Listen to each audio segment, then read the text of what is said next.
अचानक मेरी आंख के कोने से कीचड़ रिसने लगा। मैंने उसे छूने के लिए हाथ बढ़ाया और तुरंत समझ गया कि कुछ गड़बड़ है, लेकिन सब कुछ इतनी तेजी से हुआ कि संभलने का मौका ही नहीं मिला। मेरे शरीर के सातों छिद्रों से कीचड़ बहने लगा और पल भर में ही मैं कीचड़ की एक मूर्ति बन गया। शहर के बाहर मौजूद लाखों सैनिकों के साथ भी यही हुआ। ये सब एनी के जादू का परिणाम था। एनी मूल रूप से पेंगलाई पर्वत से आई थी और अमृता के रहस्य की खोज के लिए मैंने जनरल जैक को भेजा था। जिस दिन हम महल लौटे, मैंने एनी की सुंदरता देखी और तुरंत उसे अपना बनाने का फैसला कर लिया। अमृता के वृक्ष की खोज के दौरान मुझे और एनी की रक्षा के लिए नियुक्त जैक उसे चुपचाप प्रेम करने लगा। ये सब मेरे लगाए गए जासूसों ने देख लिया था।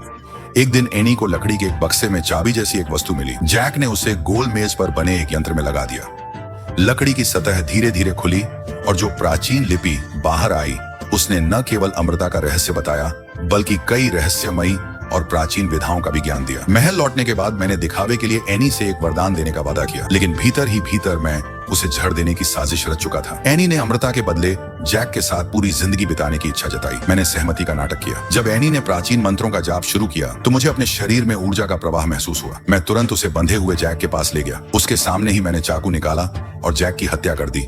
फिर मुड़कर एनी के पेट में वार कर दिया। मुझे लगा सब कुछ मेरे नियंत्रण में है, लेकिन मैं ये भूल गया कि अमृता का भी एक निषेध होता है। यदि जादू करने वाला घायल हो जाए तो एक भयानक श्राप सक्रिय हो जाता है। जो भी इस मंत्र से गुजरा था वह कीचड़ में बदलकर मिट्टी की मूर्ति बन गया। मेरे अनुयायियों का भी यही हश्र हुआ। लेकिन हर श्राप को तोड़ने का एक रास्ता होता है। जिस दिन मैं फिर से नश्वर संसार में लौटूंगा, वही दिन होगा जब मैं दुनिया पर दोबारा शासन करूंगा। पलक झपकते ही 2000 साल बीत गए। अचानक निंगशिया के एक पुरातात्विक स्थल पर जोरदार विस्फोट हुआ और उसकी तरंगों से एक रहस्यमयी मकबरा उजागर हो गया। टेराकोटा सैनिकों की मूर्तियां मिली। टीम के एक सदस्य से गलती से एक यंत्र सक्रिय हो गया, जिससे श्रृंखलाबद्ध प्रतिक्रिया शुरू हो गई। अंत में केवल एलेक्स और प्रोफेसर ही बचे। वे मकबरे के केंद्र तक पहुंचे, जहां सभी टेराकोटा मूर्तियां एक फेंग शुई कंपास की ओर मुंह किए खड़ी थीं। जैसे ही उन्होंने कंपास की दिशा बदली, जमीन अचानक फट गई। एलेक्स नीचे गिर पड़ा और उसी दौरान उसे मेरा ताबूत दिखाई दे गया। Subscribe for more amazing content with Ryzen Recap.